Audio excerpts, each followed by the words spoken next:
నమస్కారం. ఈరోజు మన కేవలం ఒక ఎన్నికల ఫలితాన్ని చూడట్లేదు, ఒక తీర్పును విశ్లేషిస్తున్నాం.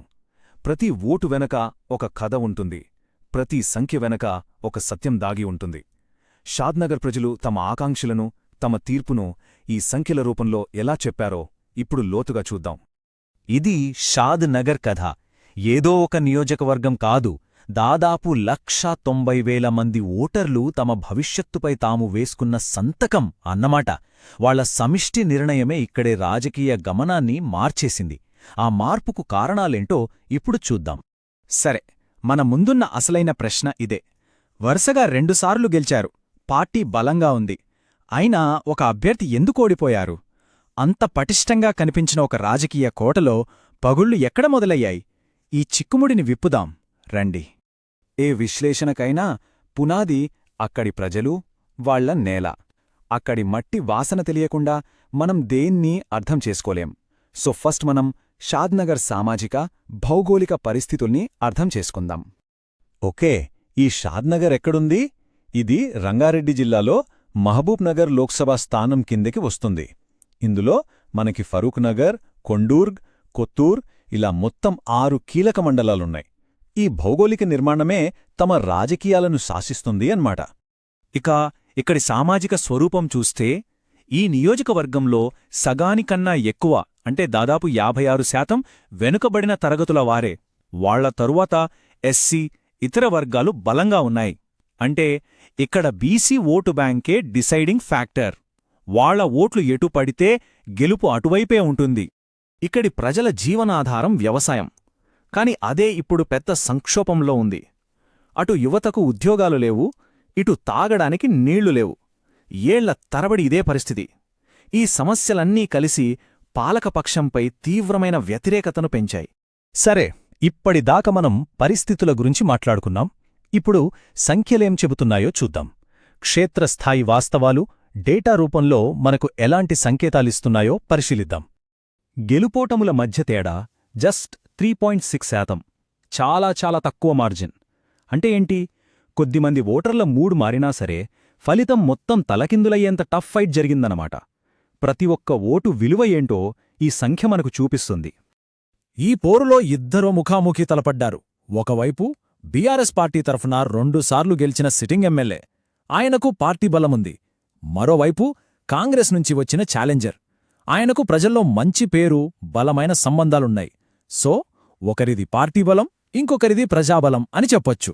సిట్టింగ్ అభ్యర్థిని ఒకసారి విశ్లేషిస్తే ప్లస్ పాయింట్స్ ఏంటంటే ఆయన 2 సార్లు ఎమ్మెల్యే, అందరికీ తెలిసిన ముఖం, పార్టీ మిషనరీ ఉంది. కాని మైనస్ ఏంటి? ప్రజల అసంతృప్తి, ముఖ్యమైన సమస్యల్ని పట్టించుకోలేదన్న కోపం. ఇదే టైంలో ఒక బలమైన ప్రత్యర్థి ఎదురు నిలబడటంతో పరిస్థితి పూర్తిగా మారిపోయింది. మరి ప్రజల నమ్మకం ఎందుకు పోయింది? అధికార పార్టీపై ఎందుకంత వ్యతిరేకత వచ్చింది? ఈ ఓటమి వెనకున్న అసలు కారణాల్ని ఇప్పుడు లోతుగా చూద్దాం. ఇవి కేవలం సమస్యలు కావు, ప్రజల గుండెల్లో గుచ్చుకున్న ముళ్ళు. ఫరూక్ నగర్లోని డంప్యార్డ్ అది ఊపిరాడకుండా చేస్తోంది. మిషన్ భగీరథ నీళ్లు అవిప్పటికీ అందని ద్రాక్షే. భూమి పట్టాలు ఏళ్ల తరబడి ఎదురుచూపులే. వీటన్నిటికీ తోడు రైతుల కష్టాలు. ఈ పరిష్కారం కాని సమస్యలే ఓట్లు రూపంలో బయటకొచ్చాయి. ఈ రోజుల్లో స్మార్ట్ఫోన్ ఒక రెండంచుల కత్తిలా మారింది గదూ. మంచి సందేశాలు ఎంత వేగంగా వెళ్తాయో, తప్పుడు ప్రచారాలు, వ్యక్తిగత దూషణలు కూడా అంతే స్పీడ్గా వ్యాపిస్తాయి. మన రాజ్యాంగం మనకు మాట్లాడే స్వేచ్ఛ ఇచ్చింది, నిజమే. కాని దాంతోపాటే ఒక బాధ్యత కూడా ఇచ్చింది. మన మాటలు ఎదుటివారి గౌరవాన్ని, హుందాతనాన్ని దెబ్బతీయకూడదు. ఆరోగ్యకరమైన ప్రజాస్వామ్యానికి వాస్తవాలపై ఆధారపడిన చర్చలే పునాది, దూషణలు కాదు. అప్పుడు బీఆర్ఎస్ వాళ్ల నినాదమేంటంటే మన ప్రగతి మన కుటుంబం. వినడానికి చాలా బావుంది, కాని గ్రౌండ్లో రియాలిటీ వేరేలా ఉంది. ప్రజలు సమస్యలతో సతమతమవుతుంటే ఈ ప్రగతి ఎక్కడుందని ప్రశ్నించారు. ఆ నినాదానికి వాస్తవ పరిస్థితులకి మధ్య కనెక్షన్ మిస్ అయింది. అందుకే అది వర్కౌట్ అవ్వలేదు. సరే, జరిగింది జరిగిపోయింది.